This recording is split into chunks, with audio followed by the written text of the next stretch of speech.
and welcome to another SciFirst MovieTalk episode. In this episode, I will be discussing Disney's 1961 beloved animated classic 101 Dalmatians, watched as part of our Family Film Night series. So, just to be clear, not the 1996 live-action remake of the same name, starring Glenn Close. It's, to be fair, it's certainly getting hard to differentiate some of these Disney movies now that all these live-action remakes have been produced with the same names, may I add, as the original. I suppose credit where credit's due, the remake of 101 Dalmatians was actually one of the very first, I believe. It was only preceded by 1994's live-action remake of The Jungle Book. So, 101 Dalmatians is Disney's 17th animated classic and is based on the novel by Dodie Smith. The movie sees us introduced to Pongo, a Dalmatian through who the story is mainly told at the beginning of the film, in mostly a narrative style. His pet, well, his owner, but I like the inference. I'm sure that many pet owners would agree that it is indeed the dog that rules the roost in their house, I'm sure. Roger Radcliffe is a songwriter who lives on his own. Pongo is bemused as to why this is the case and thinks that his pet is a good catch. There's an excellent parade of dogs and their owners through which Pongo tries to play matchmaker for Roger and examines the possibility of a match through their breed of dog, with the owners taking a very striking resemblance in style to their canine companions. Well, of course, a Dalmatian walks by, and that, as we say, is it. Pongo's convinced. After a series of mishapped attempts to play Romeo, for both Roger and himself, it turns out, Pongo does finally succeed, and both him and the female Dalmatian, Perdita or Perdy, and Roger and Perdy's pet, Anita, end up getting married. Well, the humans do anyway, and living together. It isn't long before the pitter-patter of tiny Dalmatians is heard, 15 of them in fact, which entices the villainous and scandalous Cruella de Vil to come sniffing around. Cruella de Vil is a fond lover of the fair and intends on making herself a spotted Dalmatian fur coat, for which the new Dalmatian pups would do quite nicely.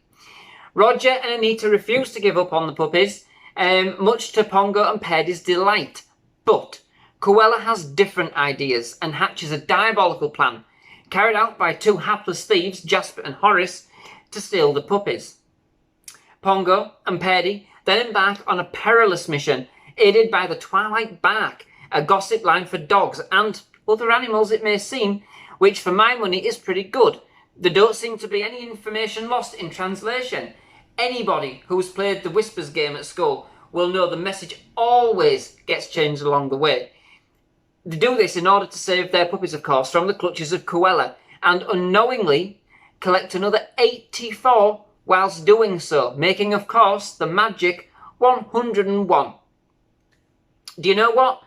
101 Dalmatians is an absolutely lovely movie and does feature, in my opinion, one of the meanest villains ever to grace the Disney scene, Cruella de Vil. She's just so vile and repugnant, and her ultimate aim is just absolutely despicable. She doesn't actually do much of the work herself, perhaps apart from some crazy antics on the road, but it's because she has no qualm in facilitating the crimes and no remorse for her actions at all.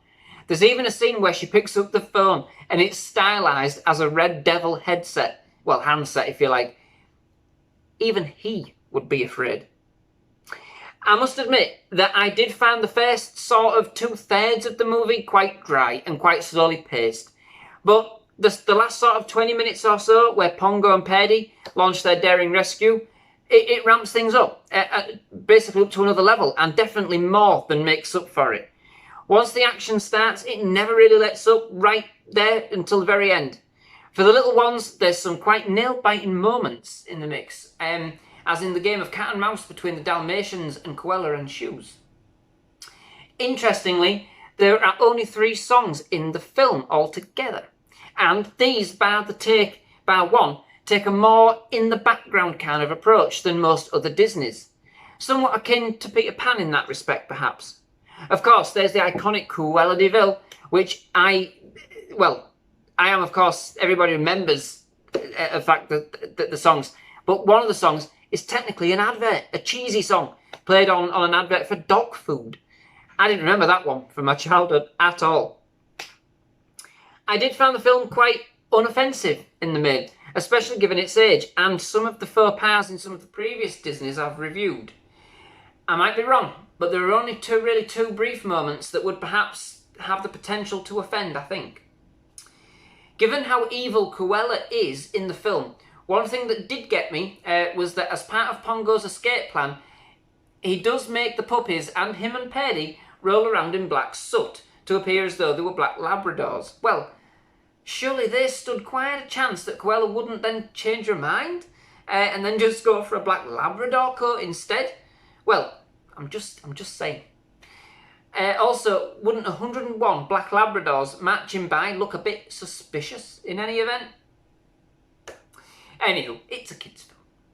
One thing I did find was that the theme and style of the movie were perhaps a little more adult than you would usually find in a Disney movie, saying that, with the villainous core concept of producing a fare from Dalmatian puppies quite a sinister idea.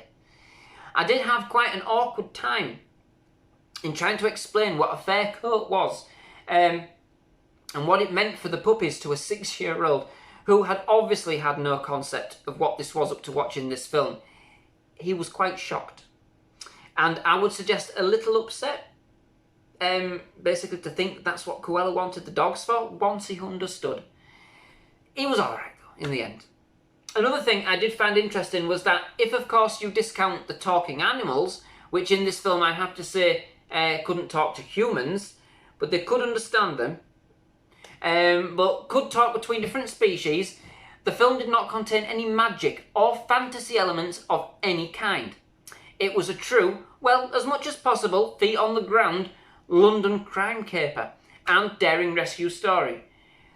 It just so happens it was being told from the dog's perspective, that's all, which admittedly is fairly different, but hey, it's a Disney.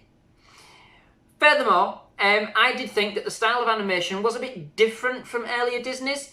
In fact, I would suggest it looks a little cheaper and a little rushed, in my opinion. But the movie is still endearing and it doesn't deter from its enjoyment at all.